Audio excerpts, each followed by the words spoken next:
Coleridge, one of the greatest names in the history of English literature. I'll be talking about him in Sindhi.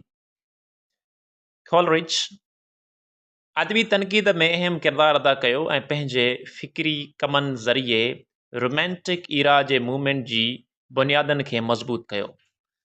हुन ख़ासि तौर ते शाइरीअ जी फितरत, imagination जे किरदार ऐं अदब जे मक़सदनि ते तनक़ीद कई। कॉलरिज जी तनक़ीद जा अहम पहलू। कॉलरिज जी तनक़ीद जो सभ खां अहम ऐं मशहूरु कमु बायोग्राफिया लिटरेरिया आहे, जेको 1870 ईस्वीअ में शाया थियो।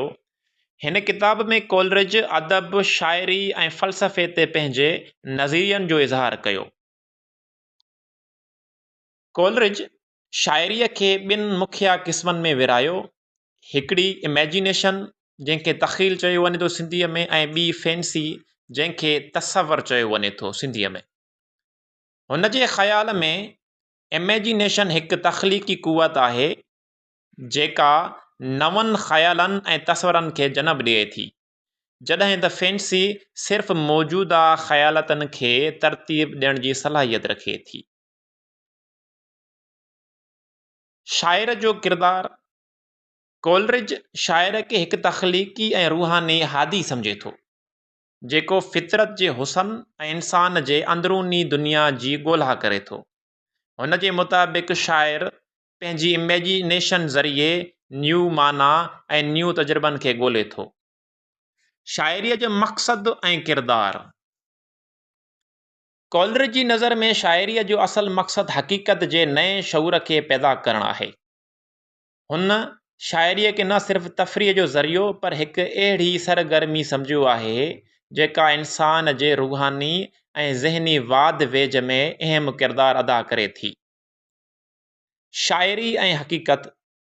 कॉलरिज शाइरीअ खे हिकु अहिड़े कोशिश सम्झे थो जेका हक़ीक़त खे बुलंद करे थी ऐं उन खे न्यू तरीक़नि सां पेश करे थी। हुन जे नज़र में शाइरी हिकु अहिड़ी ॿोली आहे जेका न्यू ख़्यालनि ऐं जज़्बातनि खे बयानु करण जी सलाहियत रखे थी।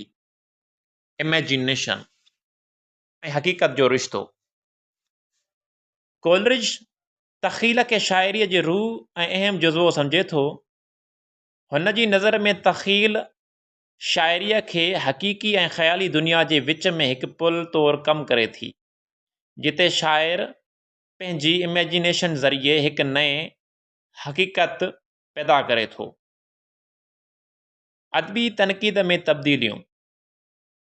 कॉलरिज अदबी तनक़ीद जे रवायती तरीक़नि खे चैलेंज कयो ऐं उन खे नए मयारनि जे बुनियाद ते सम्झण जी कोशिश कई। हुन अदबी तनक़ीद खे हिकु अहिड़े अमल तौरु ॾिठो जेको अदबी कम जे बारे में नवनि सवालनि खे जनम ॾिए ऐं उन जे नवनि रुखनि खे उजागर करे। हाणे अगरि असां ॻाल्हि कयूं कंक्लूजन जी, त कंक्लूजन इहो निकिरे थो त कॉलरिज जे अदबी तनक़ीद रोमानियत जी तहरीक खे घणे हद ताईं मुतासिर कयो ऐं उन जे असर तहत अदब जी नई माना, तख़ील जी अहमियत ऐं शाइरीअ जी फ़नी नोयत ते वधीक ग़ौर कयो वियो। हुन जे फ़िक्री कम अदब जे नए तनक़ीदी रस्तनि खे खोलियो ऐं अदबी दुनिया में हिकु अहम जाइ हासिल कई। Thank you so much for the listening.